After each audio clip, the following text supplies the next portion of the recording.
Good day, everybody, and welcome to my channel. So this channel is all about knife reviews, both used and brand new, and I'm hoping to shed some light on some old knives that I've used a lot and others have used a lot and reviewed, and also on some new knives and my opinions on those knives.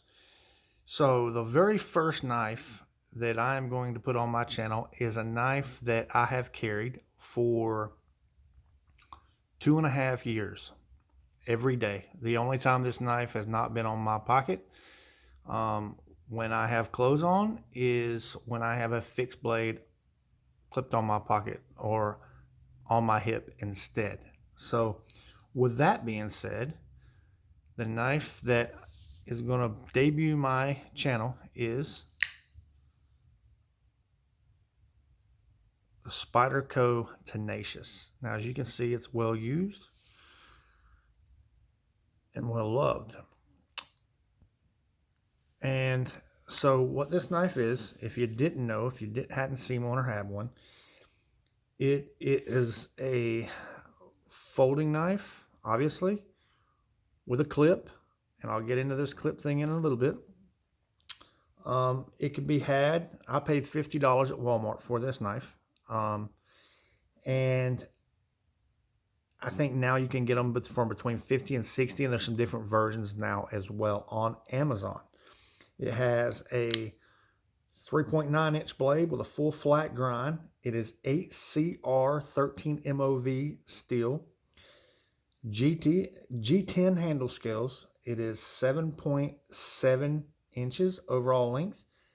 And a detractor of this knife is, I think, that it's made in China. Now, with the Hcr13 Mov Steel, let's start with that. I've heard people say that they had some rust issues with theirs.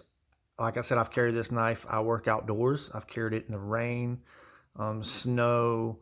I've cleaned fish with it. I even actually had a fishing rod get jerked into the ocean about 1.5 years ago.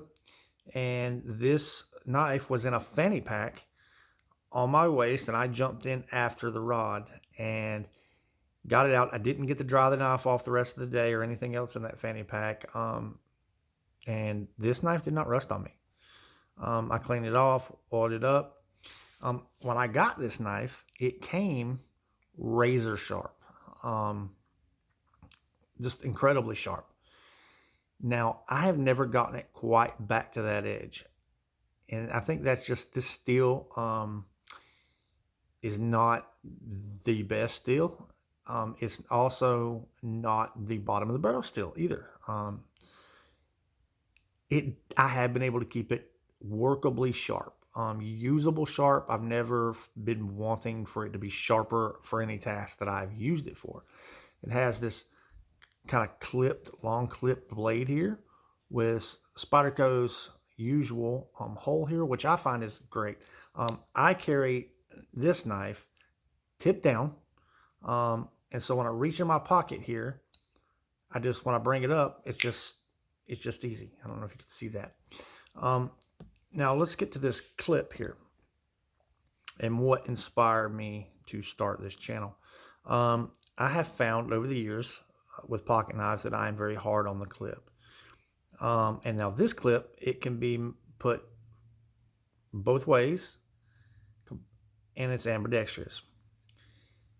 But this clip is a very stiff clip, which I like a lot. I have never bent this clip out. I have lost almost every pocket knife that I have ever carried, at least at some point, in a chair, something, and I've had to, find it and recover it back. Some I never found. I've been carrying pocket knives since I was definitely too young to be carrying a pocket knife. And this is something common. Sooner or later, I lose it. I've never lost this knife. This is a very stiff pocket clip. And it's clipped on with these 3 screws here. You see that? And what prompted me to start this channel, as a matter of fact, is I lost one of the screws. So that means eventually I'm probably going to lose the other 2. I'm probably going to put some Loctite on these screws just so I can get a little bit more use out of this knife. But this knife here, it has done everything that I have asked it to do. It is definitely a budget knife at $50. But even like super dirty, I mean, you can see I didn't clean it or anything. It still locks up well. I don't know how well you could hear that click, but it just locks up well. And it's just been a very useful knife. Now with that one screw missing, I am on the look for a new EDC knife, and I'm probably going to get multiple EDC knives. I'll try out multiple EDC knives and things of that nature to replace this knife. I think I'm just going to start a knife rotation, and I'm going to start reviewing knives because I've owned a lot of knives. I still have quite a few knives, and this is going to be the start of that. And so you guys can come along on that journey. I don't currently have any pocket knives that I would replace this one with. So those will all be new knives that I have. I have a few, but they're not knives that I would replace this knife with. It's not too big. The only issue I've had with it carrying it is this right here, carrying it tip down. Sometimes if I have it in my tighter pants and I stick my hand in my pocket, sometimes the tip of that right there just kind of scrapes me. And so if I'm wearing looser pants, my hand goes in behind it. It's not a big deal. For that reason, I'm not a very big fan of thumb studs unless they're very low key. So I really like this hole. I'm probably going to try some other thumb stud knives. I've had a bunch of them, and some flippers as well along the way. I'm going to bring you guys along for that. I'm sure I'm going to try out budget options, very low budget options, all the way up to some very premium knives. I'm going to carry what I like, and price irregardless. But if you like this video, please like and subscribe. I am going to definitely do some other videos of some knives I have used already, and give you my take on those, and take you along for all my knife trials. I mean, I'm constantly buying full tang knives, fixed blade knives. That's the kind of my thing. So I will take you along on those. And again, you know, this is a wonderful knife. I've heard mixed reviews. Some people love it, some people don't. But if you're on a budget and just need a good working knife, you have $50 to $60. I don't think you can go wrong with this knife.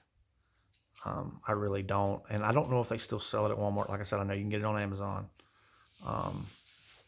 But it's definitely worth 50 or 60 bucks for this knife in this day and age, 2022.